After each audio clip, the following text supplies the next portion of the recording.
What's good, YouTube? We back with another video. Make sure you like, comment, subscribe, ring that notification bell. WrestleMania 41 Night 1 concluded last night. And to be honest, it was underwhelming to say the least. To start off the night, we had main event Jey Uso. Ironically, main event Jey Uso in the opening match against Gunther for the World Heavyweight title. The match ran for 16 and a half minutes.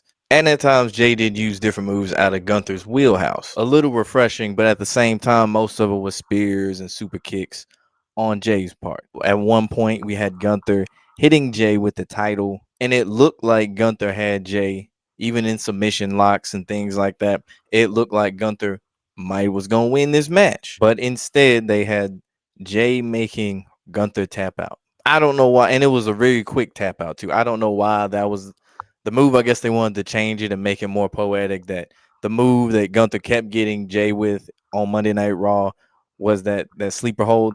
Now Jay gets to do it to Gunther and made him tap. And now Jay overcame the adversity of Gunther. He finally won. He's now 1-3 against Gunther. Gunther's no longer the heavyweight title holder. A lot of people knew that. That was a very predictable outcome that Jay was winning the Royal Rumble. So of course he's gonna win the World Heavyweight title. Get the crowd on a high to start off WrestleMania 41. The build up to this match was pretty trash. For the most part, it was Gunther getting the best of Jay and Jay looking like a bitch. They had Jay botching. One time was on accident, a couple times on purpose afterwards because they were playing with the whole he's botching, he's not himself, that angle of the storyline. Then Jimmy said, Jay, we need a darker version of you in order for you to win. The version right now isn't gonna win. Jimmy took on Gunther. Gunther made Jimmy look like a bitch, made him bleed and all this stuff, while Jay was zip tied to the turnbuckle. So all of this is what Jay had to overcome to win this match. So, I'm not mad at Jay winning the title. I do think he's a transitional title holder. I don't think this is going to be a long-term title for him. Next match, we had the New Day, the New Day, should I say, beating the War Raiders. Thank you, because no one cares about the War Raiders. I'm not even going to waste a whole lot of time on this match. The War Raiders suck. They get no pop whatsoever. They don't get booed. They don't get cheered. No one gives a fuck. They do some impressive things in the ring considering their size and how they do all these tag team moves. But overall, I just don't give a fuck about it.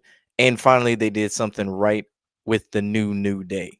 It took them long enough, but they finally gave them the tag team titles, the Raw tag team titles. I don't know. They just had them going through these stupid storylines with luchadors for a long time, just wasting time before they finally got to the War Raiders. So it's cool. Now we got two black tag team champions in the WWE, Street Profits, as of right now, and now the New Day.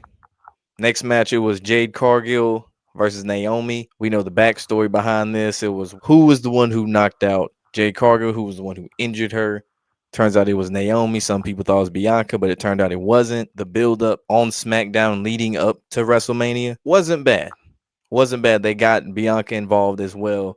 And the way it looks, Jade might be coming for Bianca at one point too, because it looked like Bianca took Naomi's side from Jade's perspective. So I do think there's gonna be something within that storyline. Overall, the match wasn't too bad. Jade ended up winning. Yeah, it's a good start for her. It's a good start. I think it was her first PLE after coming back from Elimination Chamber. Yeah, good on her. Good on her. Curious how this storyline progresses afterwards. Next match, Jacob Fatu defeated LA Knight. Hopefully, LA Knight finally gets a main event push, because it was just dumb to take the US title off of him against Shinsuke, then waste it, then put it back on LA, and now just have him lose to Fatu, which they should be pushing Fatu.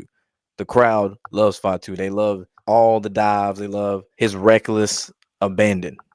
They love that shit. But yeah, good on Jacob for bringing the title back to the family, to the bloodline. I guess two people did, Jay and Jacob, and Roman Reigns would lose too, but we ain't there yet. We ain't there yet. Match number 5, El Grande Americano defeated Ray Phoenix. Ray Phoenix was a late ad. This match, honestly, was just pointless to have on there. I get you want to showcase Ray Phoenix. They're showcasing Penta tonight in the Intercontinental Fatal 4-Way, but it's a match we really didn't need, even though it's 7:55 in length. El Grande Americano won with the metal plate in the mask. The reverse 450 moonsault was sick that Americano did. But again, we didn't really need this match on there. Ray Phoenix, hell of a performance. I know 0-1, but not bad. Not bad, but just a match we didn't need. Number 6, Tiffany Stratton beat Charlotte Flair by pinfall. 19 minutes and 5 seconds, a little bit too long for my liking. Honestly, the build-up was trash. The match wasn't too great. There was some submission holds there, multiple finishers. You know, they had to build the drama. They were playing off of Charlotte's knee. She had the knee brace. That was a big storyline that Tiffany was going to target that. Then Charlotte was going to return the favor. But yeah, I was just like, please end this match, and I hope Charlotte doesn't win. She didn't. Tiffany ended up winning, and from the shot when she was winning, it looked like she was missing a tooth. I don't know if she did, but it looked like it from the shot. Somebody confirm if that was the case or not in the comments. And the main event of night one, Seth Rollins versus Roman Reigns versus CM Punk. 32 minutes and 55 seconds in length. Triple threat match. Had everything you wanted, from curb stomps to spears, Superman punches, GTSs, you name it. Anytime those three get in the ring, some shit gonna pop off. And let's not forget the main X factor in this, and that being Paul Heyman. Paul Heyman's supposed to be siding with CM Punk.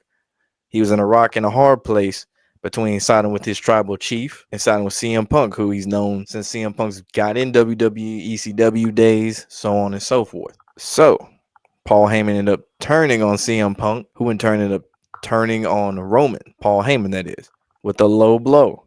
Then he ended up siding with Seth Rollins, who ended up getting the chair. You know the symbolism behind that. And I know a lot of people, I think in live streams and in the comments and people I've talked to, a lot of people had a feeling that Paul was going to side with Seth.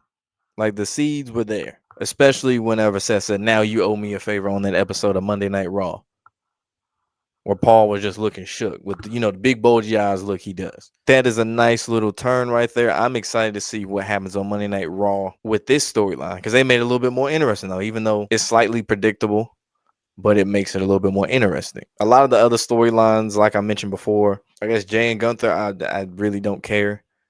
The New Day, I hope they don't continue on with the War Raiders. I hope it's somebody else and not Luchadors. Jade and Naomi's, we'll see. I still think Jade's going to eventually get to Bianca. Fatu, we'll see how that goes. Hopefully LA Knight gets a main event push. El Grande Americano probably going to keep going against Mexican wrestlers. Tiffany Charlotte, I hope that's the end of it. And like I said about Seth Roman and Punk, that's the one I am the most looking forward to from night one. Stay tuned, like, comment, subscribe, ring that notification bell. Thank you for watching.